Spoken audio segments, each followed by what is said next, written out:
Do you really know that you haven't fallen from grace, that you haven't fallen from your own steadfastness, that you haven't stopped bearing fruit? It says, well, we know what happens to those branches that don't bear fruit anymore. You know, you might say, well, wait a minute now. Dr. Goebel is all right with God. I mean, he's a preacher. Friend, it says many preachers will be in hell. Many preachers will be in hell. Where does it say that? Matthew 7, verses 21 to 23. Many preachers will. Where in the world do we get this arrogance and this presumption?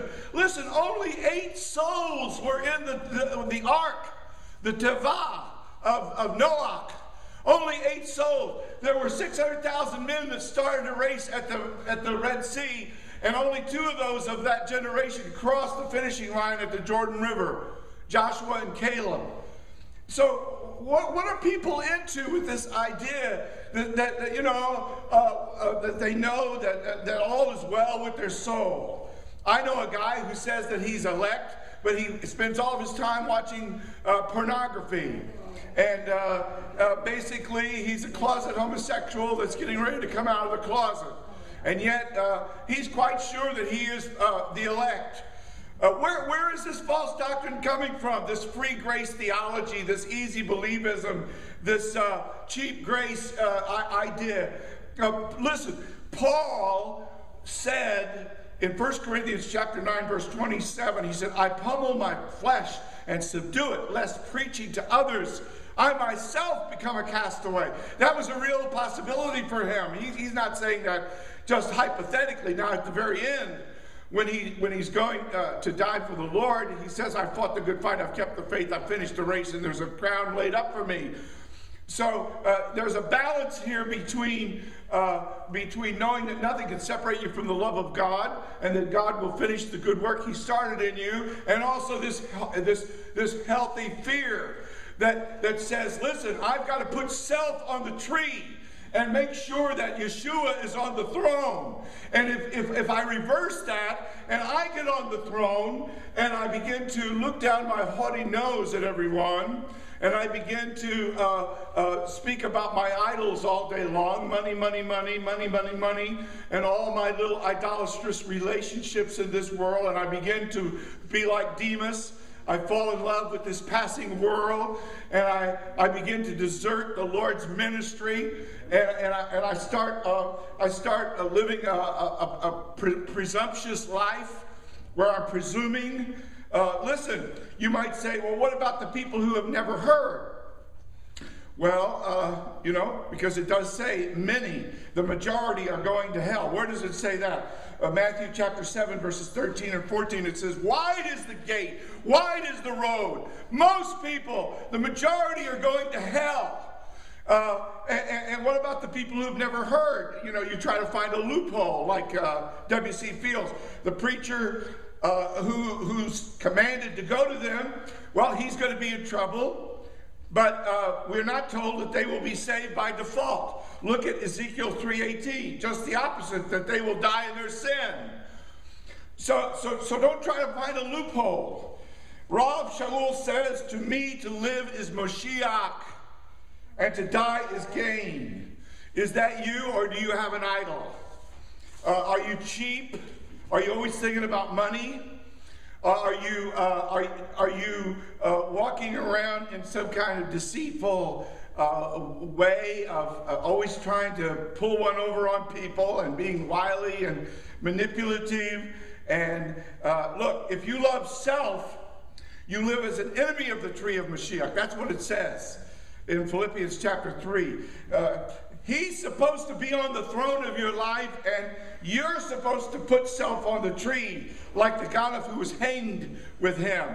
And someone who is deluded that they are saved, but haughtily sits with self on the throne and speaks ad nauseum about money and their idolatrous relationships, that person, how can you give them this false confidence that they're saved? I don't think you can.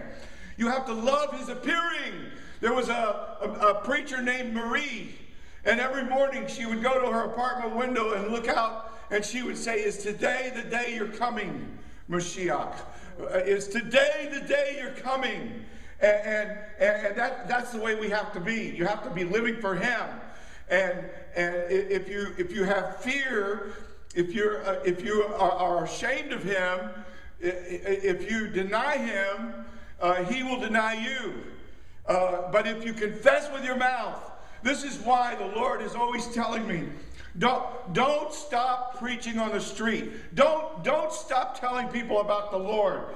Don't take your part as a fellow soldier in the sufferings for Mashiach. If we suffer with Him, we shall also reign with Him.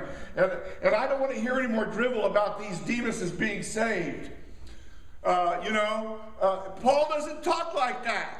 He doesn't say, yeah, he's in love with this passing world and he's deserted me and departed. But once saved, always saved. He confessed the Lord at one time, so I'm sure he's just fine. He doesn't give any false confidence like that. This kind of preaching is no good.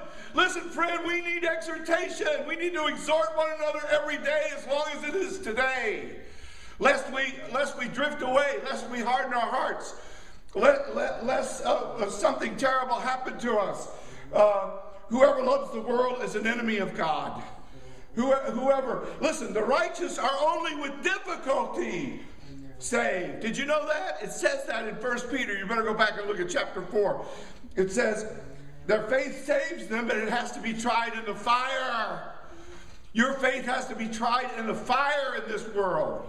And so what is this cheap grace and easy believism and this haughty thing where people are straggling in, lost, and nobody's preaching, just giving encouragement. That if at any time in the past they ever mouthed anything about the Lord, then they're in, and that's it. That's all there is to it. In 2 Corinthians chapter 13, verses 5 and 6, Rav Shaul says, examine yourselves as to whether you are in the faith. Test yourselves. Do you not know that Yeshua HaMashiach, is He really in you? If He's in you, He's going to come out of you. You're going to be telling other people about Him. And it says, unless indeed you are disqualified, you are reprobate, you are a castaway. And Paul said, I don't want to be a castaway. And he saw that as some kind of real possibility. He wasn't just saying nothing to himself. He was honest and really preaching to himself there. And so even though he knew that nothing could separate him from the love of God in Messiah Yeshua, and even though he knew that God would finish the good work that He began, and even though he had this confidence, he still did not have a haughty, presumptuous attitude about his own salvation. But he was like Yeshua. What does it say about Yeshua? It says He humbled Himself and obeyed.